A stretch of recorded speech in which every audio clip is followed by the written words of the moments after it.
Okay, I want to also get your thoughts before we wrap things up here on Ukraine, of course. There's a lot happening there in regards to this temporary peace deal. While Zelensky may want a resolution there, I mean, there's so much volatility around Trump and then Putin's relationship too, and whether that puts the ceasefire at risk here.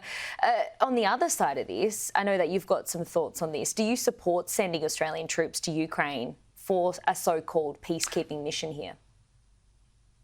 Well, let's start with the situation on the ground in Ukraine first quickly. I think the best outcome would be to not see Putin rewarded for his aggression. And it seems to me the only way to really achieve that is through some sort of armistice, where perhaps the territorial situation is frozen for a period of time, and that Putin isn't just simply gifted territory that has been achieved essentially through an invasion, whether it's Crimea in 2014 or the eastern parts of Ukraine subsequently. Now, it remains to be seen as to whether that will be granted through the sort of the horse trading of territory.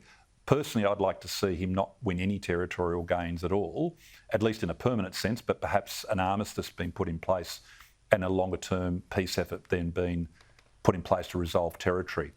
What that would require, though, and this is where the use of the term peacekeeping needs to be critically examined. I think to prevent further incursions, you're almost looking at the armistice that's on the Korean Peninsula, where you've actually got a heavy warfighting force, one that can deter future aggression, and that's going to have to be a very large force, and a very large force principally provided by the Europeans, perhaps 30 to 100,000 troops to provide that thick barrier that would deter a further Russian incursion.